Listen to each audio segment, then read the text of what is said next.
All right, strap yourselves in, because today we are taking a deep dive into Mickey 17. Oh, I'm excited for this one. It's the latest from Bong Joon-ho, the brilliant mind behind Parasite. Oh, yeah, absolutely. But this time he's gone full sci-fi, taking us to outer space. With clones. Yes, with clones. And we've got two really interesting reviews to dig into, so It's not promising. let's jump right in.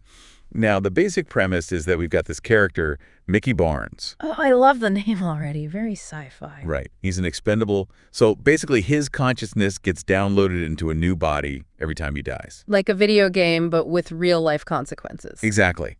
And this new body is 3D printed, which I thought was, Super cool. yeah, really cool detail. But it gets even more interesting when a mission goes wrong Uh-oh. and two Mickeys end up existing at the same time. Whoa, two Mickeys. How does that even work? That's what we're here to find out. So, first of Oh. all, we got to talk about Robert Pattinson, right? Yeah, he's playing both Mickeys. He is. And the reviewers are saying it's phenomenal, like a master class in duality. I mean, he's a good actor, but playing two versions of the same character, that's got to be tough. Right.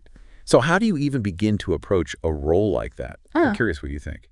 Well, one thing that the reviews mentioned was that each Mickey has a distinct personality. I was going to say that. Like shaped by their experiences, like Mickey 17, the one who's been through multiple reboots, he's more, Compassionate. yeah, almost weary, he's seen some stuff. But Mickey 18, the newer version, is more... Cocky, reckless, Yeah, like he hasn't really grasped the whole mortality thing yet. Not yet, no. So Pattinson has to convey all of that just through subtle changes in his performance. Exactly, through physicality, voice, even just tiny little things that make each Mickey unique. So it's more than just playing twins. It's like showing how the same consciousness can evolve in different ways. It's fascinating, and it really makes you think about identity, like how much of who we are is nature versus nurture, you know? Totally.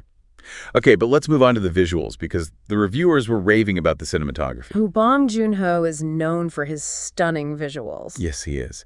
And this time he's contrasting these vast icy landscapes on an alien planet. With the sterile industrial environments of the space colony. It's like these two opposing forces, the natural world versus human-made technology. And knowing Bong Joon-ho, there's got to be some deeper meaning behind it. Oh, absolutely.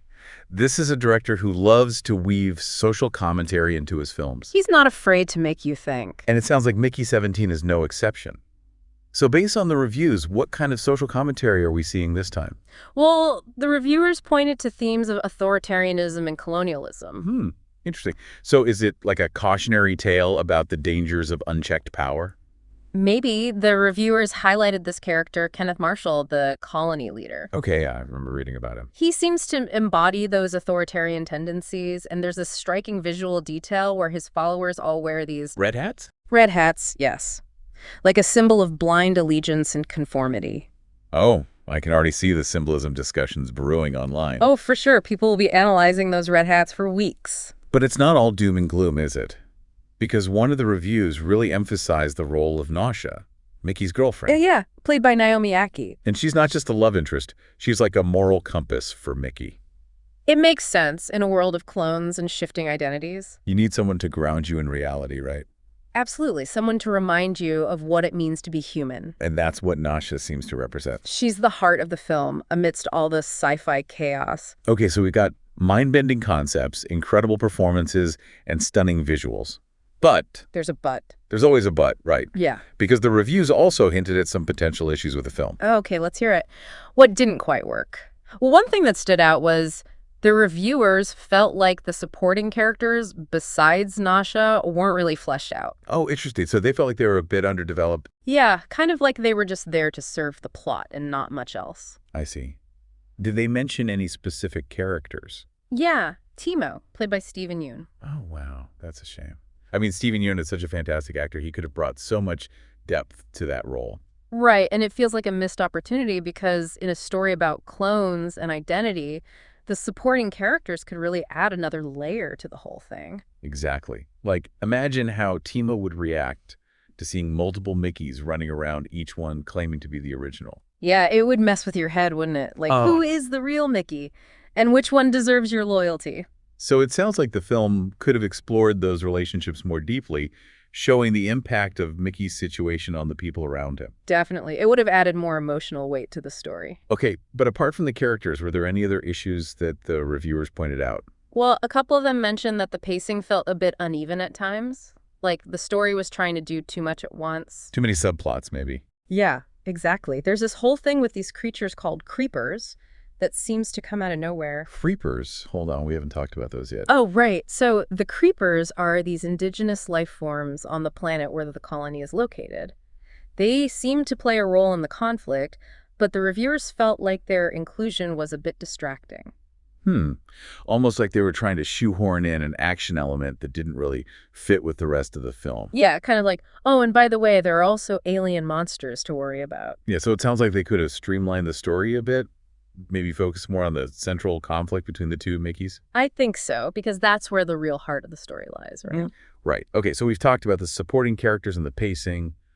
What else? Well, this one might be a bit controversial, but the reviews mentioned that not all of the humor worked. Oh, really? I thought Bong Joon-ho had a pretty good sense of humor. He does.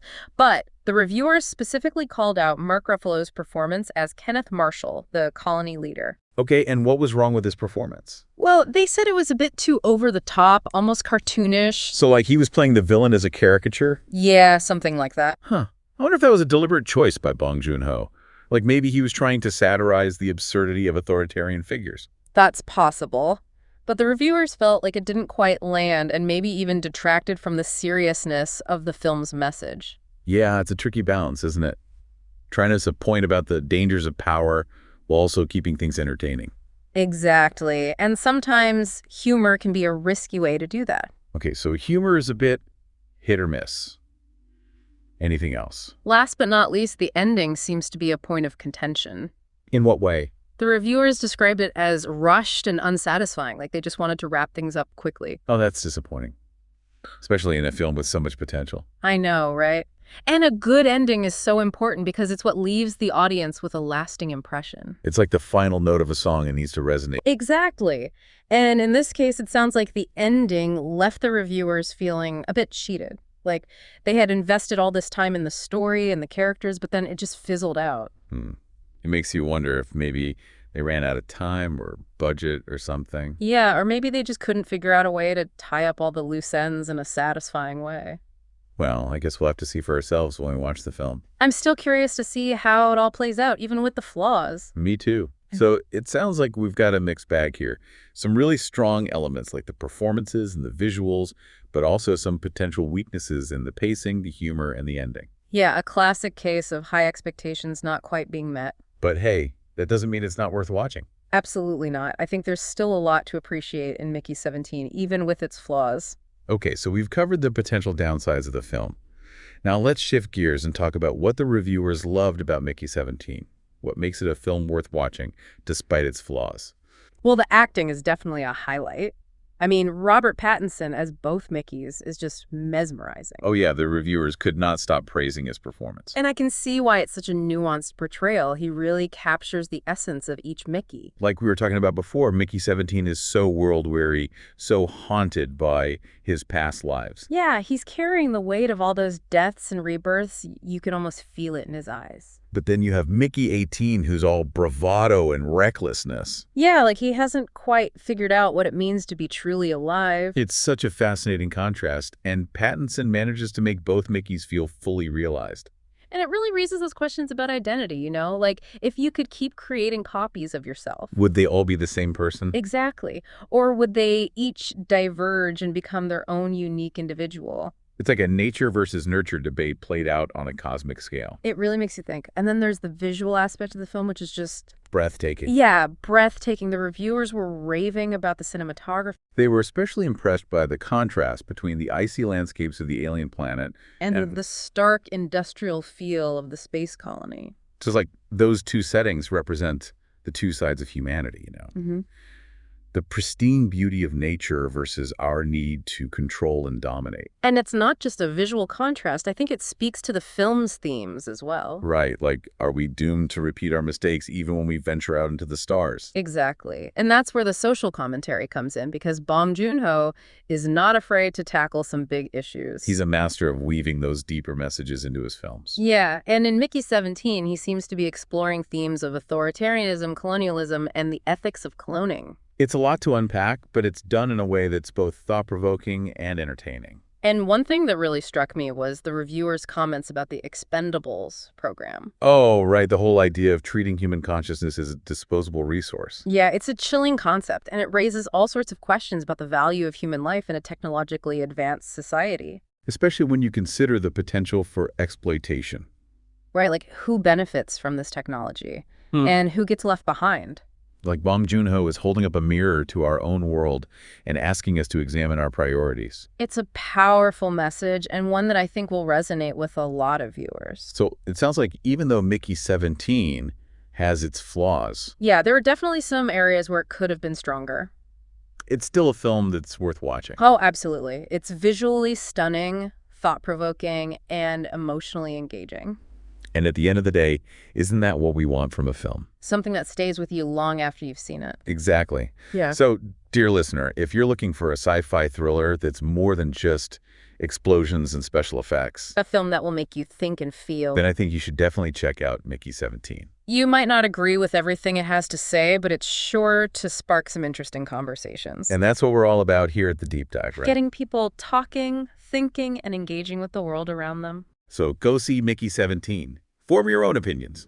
Now let us know what you think. We're always eager to hear from our listeners. Until next time, happy viewing.